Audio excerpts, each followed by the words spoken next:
Hey guys, this is Woods. If you're looking for an easy way to complete legendary lost sectors, this is the way.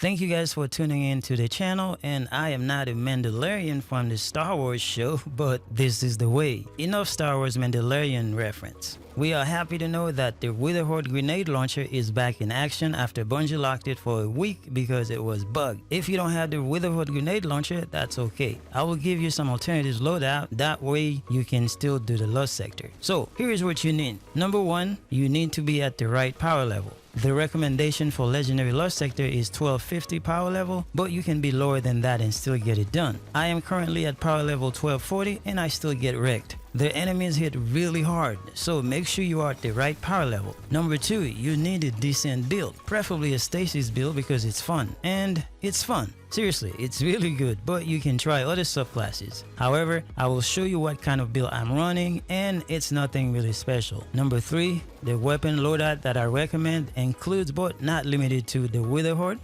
the Gnawing Hunger is this auto rifle from last season, or any good legendary auto rifle will do the job. You just need something to deal with those overload champions based on the mods from the artifact. And in your heavy slot, you need a sword, preferably the Falling Guillotine, but you can use whatever sword you have.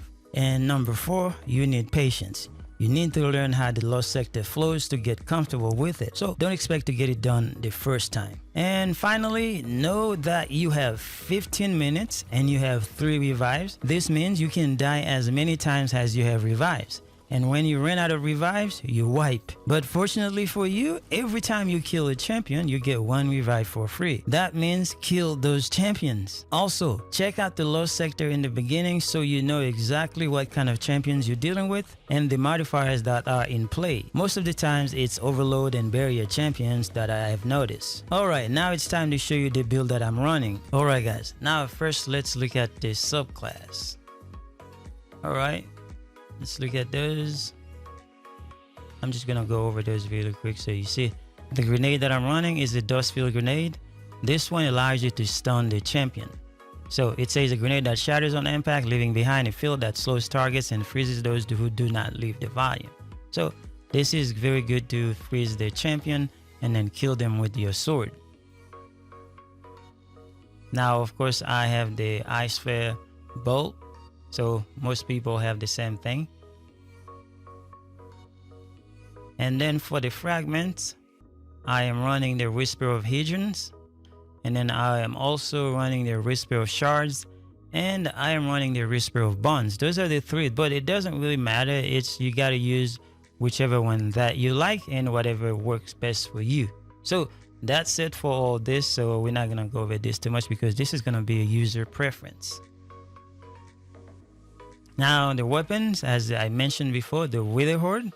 Yeah, this is very good. This is one of the better weapons in the game. So if you don't have it, that's okay. I'll tell you another options you can use later on. Now then in this, for the energy slot, we have the Gnawing Hunger. This is also a very good auto rifle. This I use to deal with the overload champion.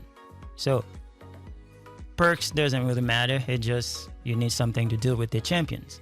And then for the heavy slot, I use the Guillotine sword. So you should have one by now, but if you don't have it, it's okay. You can use any of the sword. But the Witherhoard is what makes this run a lot easier, especially when you are not at the right level.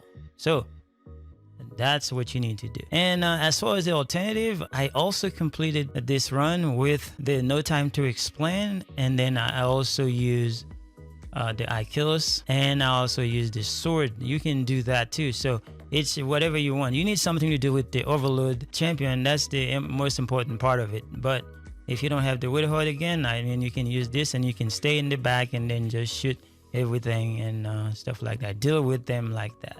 And then now let's go over to the armor pieces. I have an arc helmet, so let's show you the mods that I have on it. I'm using this reactive pulse. It says while charged with light, when you take damage while surrounded by enemies, you emit a burst of damaging arc energy, consuming 1 stack of charge with light. So this is a very good mod. And then I also use auto rifle ammo finder because I'm using an auto rifle, but you can switch it out, depends on what weapon you are using. And I put this on there just to for the second perk of the mods. because it's arc. And the second part gives you powerful overshoot while performing your finisher. So that's why I use this. And plus you gain bonus super energy on any melee kill, so that really doesn't matter, but it's just for the second part of the perks.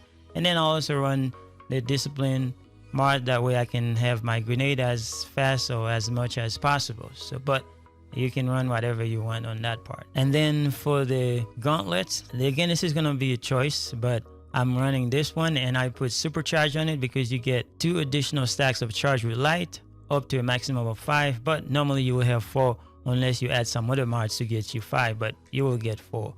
And then I'm running the anti-barrier pulse rifle. That's if you're using your pulse rifle. But I'm also running the overload rounds for the auto rifle. That's what's going to help you stun the overload champion.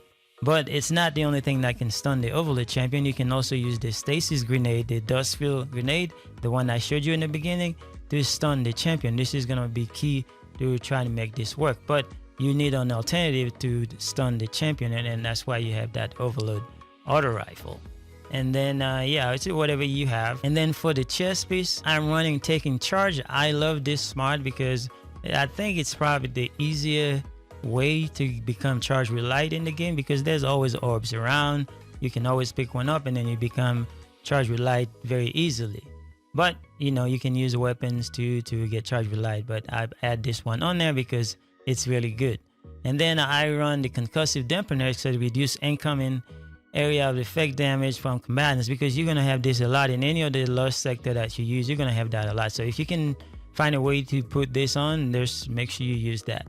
And also I'm using some discipline mods as well, because you need those grenades. And then for the boots, I decided to go with the firepower. It says, while charged with light, regain a portion of your grenade energy when you use your grenade, consuming 1 stack of charge with light.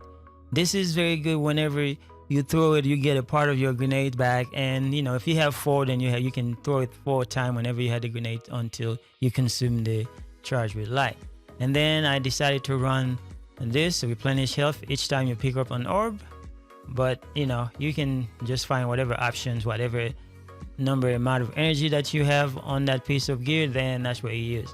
And also union traction, this is not really important, but I'm also running a 3 discipline on this too. And then for the class item, I am running blast radius because of the Witherhoard. I'm running the Witherhoard. So with the Witherhoard, I become charged with light by rapidly defeating multiple combatants with grenade launchers or rocket launchers. So it makes sense to use the blast radius, but you know, you have to have a solar armor to make this work.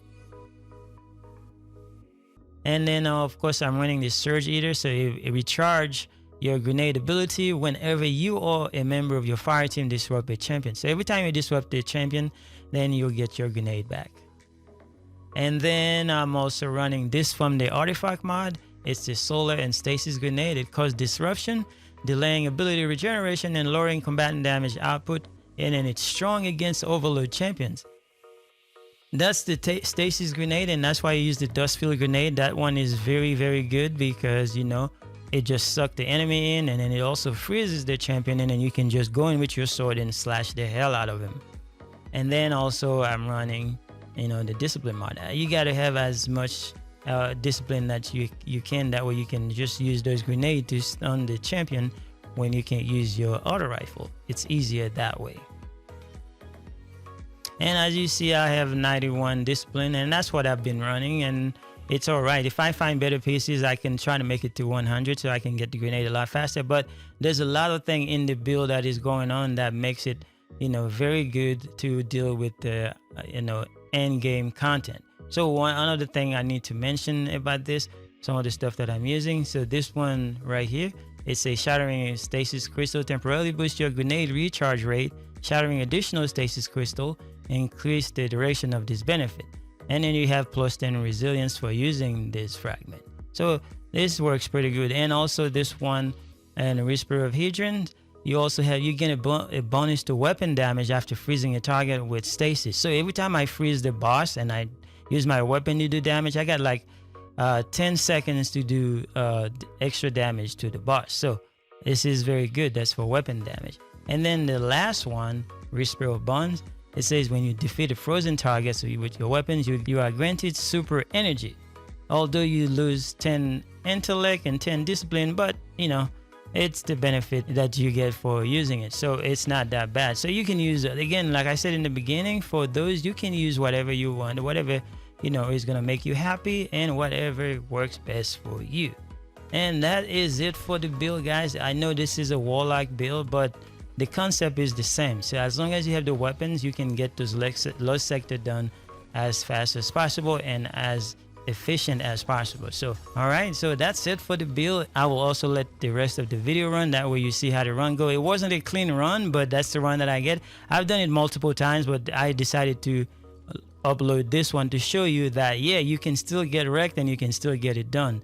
And this is not guaranteed that you're gonna have the exotic, because I've done so many runs and I never got the exotic, but I know you can get it. So just go get them. Thank you guys for watching. I will see you guys later.